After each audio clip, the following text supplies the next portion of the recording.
بسم اللہ الرحمن الرحیم۔ تاقراتوں کے اعمال، آخری عشرے میں تاقرات شب قدر کی زیادہ امید ہوتی ہے تاقراتوں میں، تو ان میں کچھ اعمال خاص طور سے کرنے چاہیے۔ یکسوئی کے ساتھ الگ کونے میں مرد حضرات مسجد میں بیٹھ جائیں، عورتیں اپنے گھر کے کسی کونے میں بیٹھ جائیں اور اللہ کی طرف پورے متوجہ ہو کر کے ایک تسبیح تو استغفار کی پڑھیں،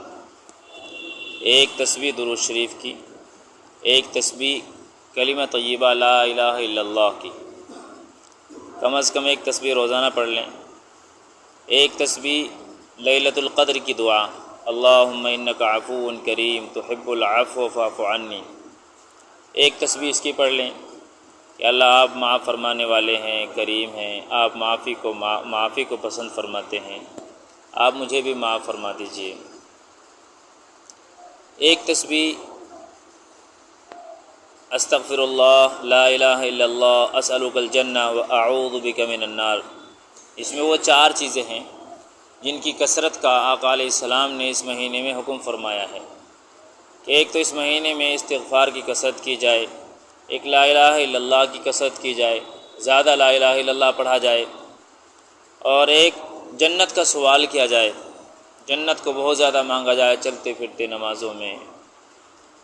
نمازوں کے بعد، اور ایک جہنم سے پناہ مانگی جائے خصوصاً اس آخری عشرے میں۔ تو اس کی ایک تسبیح پڑھ لیں، روزانہ پڑھ لیں، چلتے پھرتے ان چار چیزوں کو مانگیں، تو پورے رمضان میں ان چار چیزوں کی نبی علیہ السلام نے کثرت کا حکم فرمایا ہے۔ 2 رکعات نماز صلاۃ توبہ کی، ایک ایک گناہ سوچ سوچ کر، جو جانے میں کیے ہیں یا انجانے میں کیے ہیں، یا آئندہ کرنے کا ارادہ ہے یا پیچھے ہو چکے ہیں، ان کو یاد کر کر کے توبہ استغفار کریں کہ اللہ یہ گناہ ہو گیا، اس کو معاف کر دے، اور آئندہ ان گناہوں سے بچنے کی توفیق مانگیں، اور اللہ سے دعا کریں کہ تمام اخلاقی برائیاں، غیبت، چغلی، کینہ، حسد، بغض وغیرہ جو دل کی بیماریاں ہیں، جو دل کو کالا کر دیتی ہیں اور آدمی کی زندگی کو بے نور کر دیتی ہیں، تو ان سب بیماریوں سے نجات کے لیے اور حفاظت کے لیے اللہ سے خصوصی نماز پڑھیں، صلاۃ التوبہ۔ ہر مرض کے لیے، ہر گناہ کے لیے 2 رکعات پڑھ لیں یا اکٹھی پڑھ لیں صلاۃ التوبہ سب کے لیے، اور خوب گریہ وزاری کے ساتھ توبہ مانگیں اور آئندہ کے لیے استغفار کریں۔ 2 رکعات نماز صلاۃ الشکر پڑھیں، ایک ایک نعمت کا نام لے کر شکر ادا کریں، ایمان پر اللہ کی نعمت، ایمان اللہ کی نعمت الحمدللہ، عزت الحمدللہ، اولاد الحمدللہ، صحت الحمدللہ، مال جائیداد الحمدللہ، امن و عافیت الحمدللہ۔ تو ایک ایک نعمت کو سوچ سوچ کر کے شکر ادا کرتے جائیں اور نماز پڑھتے جائیں، نماز پڑھتے جائیں۔ 2 رکعات نماز صلاۃ الحاجت پڑھیں، سب حاجات کے لیے دعا مانگیں، دین دنیا آخرت میں کامیابی کے لیے، ایمان پر خاتمے کے لیے، کلمہ نصیب ہو جائے، قیامت کے دن عرش کا سایہ اور آقا علیہ السلام کی شفاعت نصیب ہو جائے، جنت الفردوس نصیب ہو جائے، بلا حساب کتاب جنت میں داخلہ مل جائے، اور حضور صلی اللہ علیہ وسلم اور اللہ تعالیٰ کا بے حجاب اور دائمی دیدار، اور آقا علیہ السلام کا جنت میں ساتھ نصیب ہو جائے، تو اس کے لیے 2 رکعات نماز صلاۃ الحاجت پڑھیں۔ اور یہ اپنی سب سے بڑی ضرورت، جو ہماری زندگی کی سب سے اہم اور بڑی ضرورتیں ہیں یہ، تو ان کو خوب مانگیں اللہ سے، خوب مانگیں اللہ سے۔ 2 رکعات نماز اپنے گھر کے اچھے تعلقات کے لیے بھی پڑھیں، اپنے ہر بچے کے لیے الگ الگ 2 رکعات نفل پڑھ لیں،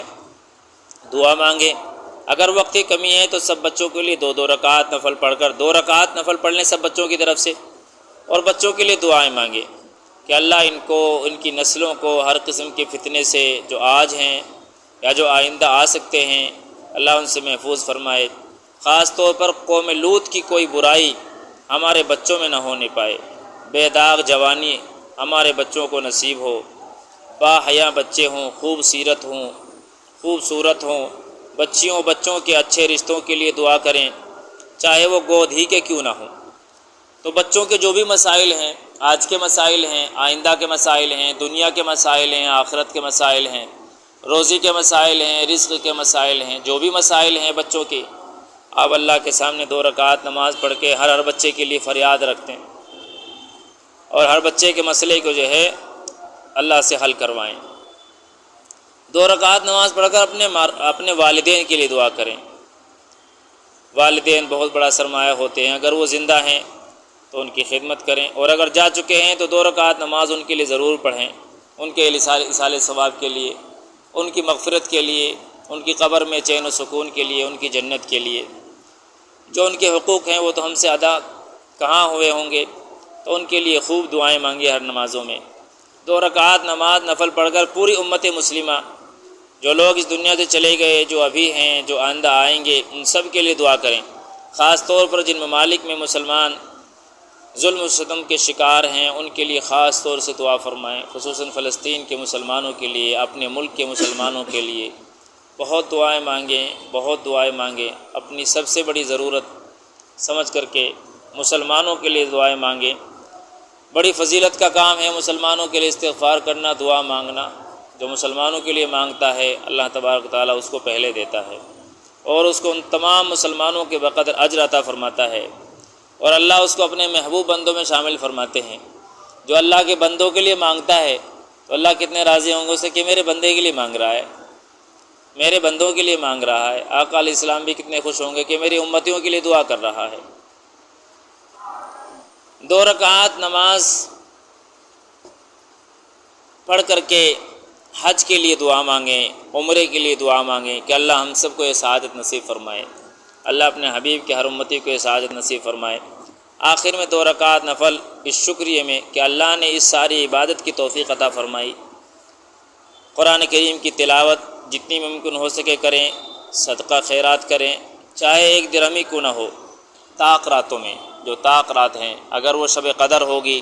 تو انشاءاللہ 30,000، اگر 1 روپیہ آپ خرچ کریں گے تو 30,000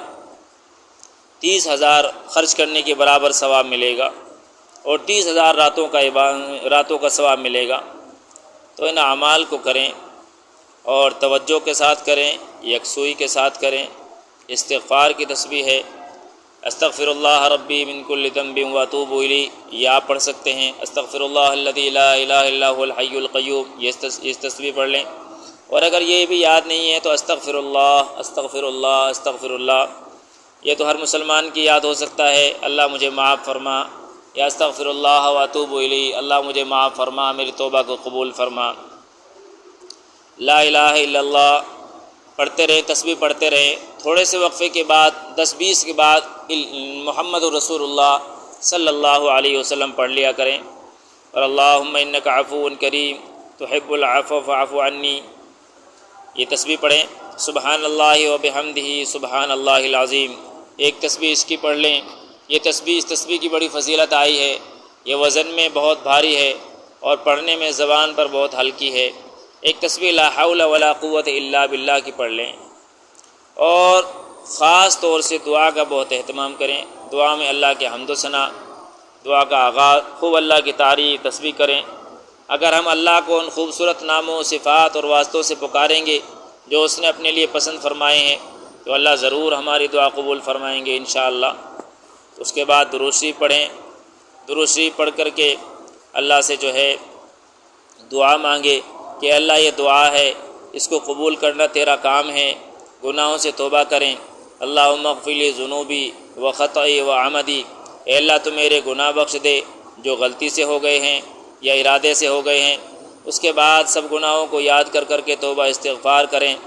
آئندہ ان سے بچنے کی مکمل عہد کریں، اور دعا کریں اللہ تبارک و تعالیٰ تمام اخلاقی برائیاں، غیبت، چغلی، کینہ، حسد وغیرہ یہ جتنے بھی ہیں، اللہ تبارک و تعالیٰ ان سب سے ہم سب کی اور پوری ملت کی اللہ حفاظت فرمائے، اور اللہ ہم سب کو توفیق دے کہ ہم تیرے شکر گزار بندے بن جائیں، اور ایک ایک نعمت کو سوچ کر کے دعا مانگے۔ خصوصاً یہ اس دعا کا بھی اہتمام کرنا چاہیے، ربنا آتنا فی الدنیا حسنہ وفی الآخرۃ حسنہ وقنا عذاب النار۔ اس میں دنیا اور آخرت کی تمام دعائیں آ گئی ہیں، تمام بھلائیاں، تمام خیریں، تمام بھلائیاں، تمام خیریں، تمام حاجتیں، تمام ضرورتیں آ گئی ہیں۔ یہ تو ہر مسلمان کی یاد ہوگی۔ آپ اس کو جو ہے ابھی سے شروع کر دیں۔ آپ فرضوں کے علاوہ جو سنتیں پڑھتے ہیں، جو نوافل پڑھتے ہیں،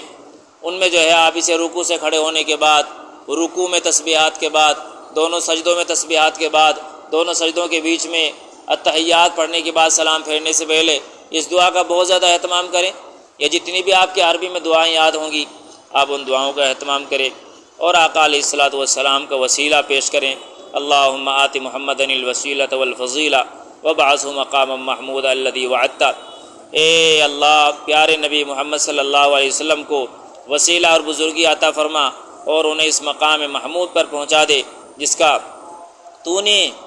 اپنے حبیب صلی اللہ علیہ وسلم سے وعدہ فرمایا ہے۔ پھر دعا مانگیں کہ اللہ آخرت میں نبی کریم کا دیدار اور شفاعت نصیب فرمائیں، خواب میں آپ کی زیارت نصیب ہو جائے، آپ کے دین پر چلنے والا بن جاؤں، سنت نبوی پر پوری طریقے سے عمل کرنے والا بن جاؤں، جنت البقیع میں دفن ہونے کی سعادت مل جائے، قیامت کے دن آپ صلی اللہ علیہ وسلم ہم پر فخر فرمائیں، آپ کے ہاتھوں سے ہمیں جام کوثر نصیب ہو جائے، آپ کے ساتھ جنت میں داخلہ نصیب ہو جائے اور جنت میں آپ کے ساتھ گھر اور شب روز کی معیت ہمیں نصیب ہو جائے۔ صحابہ کرام رضوان اللہ علیہم اجمعین جو امت کے محسن ہیں، جنہوں نے امت کے لیے قربانیاں دے کر کے یہ دین ہم تک پہنچایا، تابعین، تبع تابعین، بزرگان دین رحمہ اللہ کے لیے دعا کریں، تمام موجود اکابرین علماء کے لیے دعا کریں، جتنے مظلوم مسلمان ہیں ان سب کے لیے دعا کریں۔ تو شب قدر میں یہ کرنے کے کام ہیں، ان سب کاموں کا بہت زیادہ اہتمام کریں، نہ جانے آئندہ پھر ہمیں نصیب ہو یا نہ ہو۔ اللہ ہم سب کو جو ہے آج کی رات بھی شب قدر کی رات ہو سکتی ہے، یہ بھی طاق راتوں میں سے ہے، لہذا آج رات اس کا اہتمام کریں۔ اللہ ہم سب کو خوب قدردانی نصیب فرمائے، آمین یا رب العالمین۔